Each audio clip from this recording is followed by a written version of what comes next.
Hey guys, Rookie Lock here, back once again. Hope everyone's having a great day as always.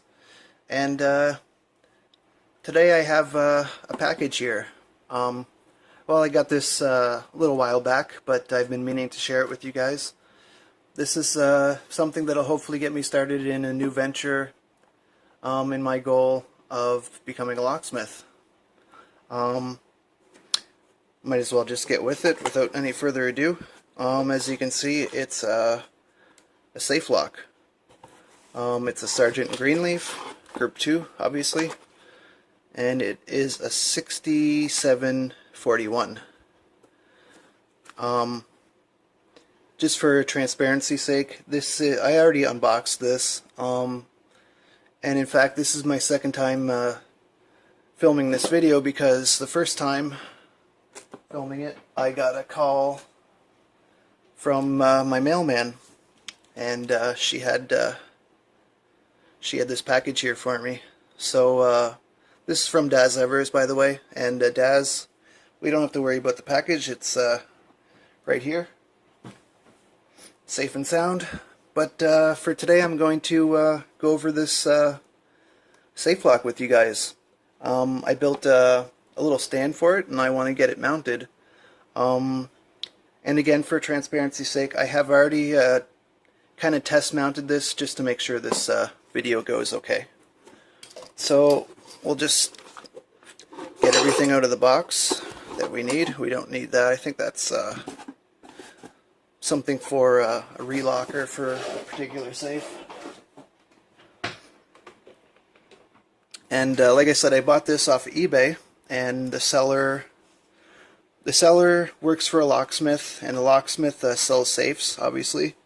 And he sells safes where sometimes the customer wants an electronic lock in it. So this came out of a brand new safe where he switched over this lock to an electronic one. So, and I believe that this lock looks pretty much brand new to me. But let's see what we have here in the envelope. Grab everything we need. Cam wheel, couple keys, and a spline key. So I don't need these just yet because I picked out some of my own hardware to use on the stand I made. So everything looks good. I made this. I cut this out of plexiglass, and I have a wooden base here that I'm going to put it on. So I guess we'll just get started mounting this to this plexi here. And I am a complete beginner at this, guys. So just to let you know, everything I'm doing here I learned from Tumblr and hit one of his videos, which I'll probably leave in the description if I remember. But there's not too much to this. I mean, there's stuff you have to know, obviously, but so those are just the little spacers just to get a really nice fit on the dial. And this box goes down, hopefully nice and centered on those. Nope. Do that again.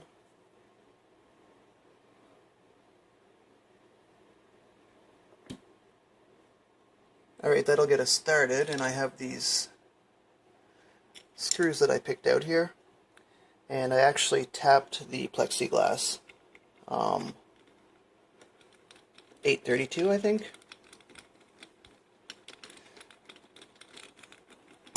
And we're not going to put these in tightened up all the way just yet.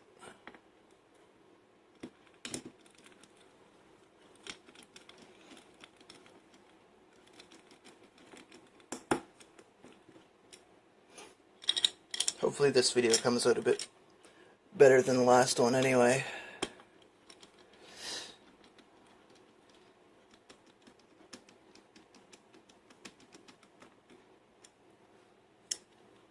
You know, sometimes it's pretty boring to sit through someone screwing stuff in.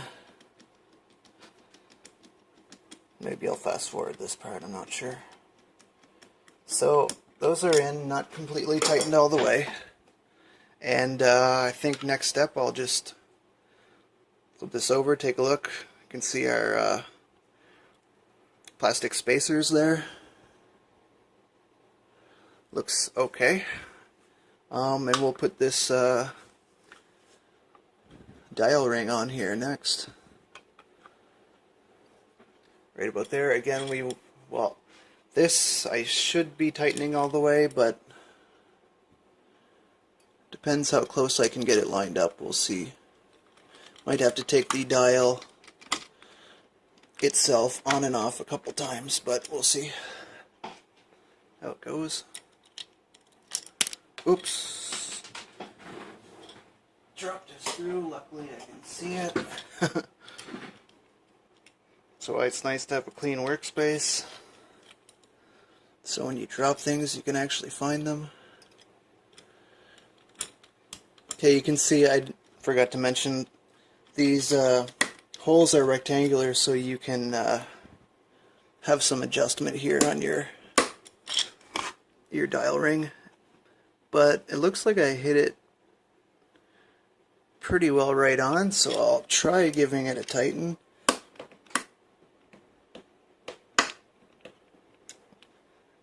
And okay, it's not moving around anymore. And now we can give a test fit on the dial. I'll actually get my base that I made here, nice fat piece of oak, or maple maybe? I'm not quite sure. I'm not the best at reading woods. Actually, we'll put that aside for right now. So we'll put the dial in, and we'll kind of just check it quick, and it kind of looks good. And I'll put the cam on, cam wheel. And I know there's probably a couple locksmiths watching this, not going to name any names, that are thinking, wow, what the hell is this guy doing? He has no idea what he's doing. But I don't, guys, and that's why I got this, to learn a bit about it. But I always welcome constructive criticism.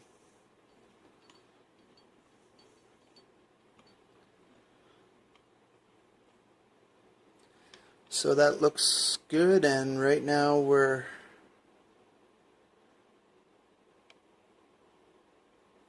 in the right hand orientation, and there's barely any play, from what I can tell right now. I'll put this key in and we'll check the action.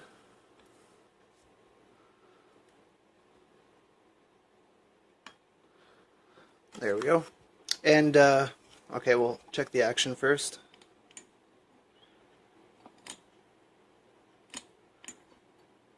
And it seems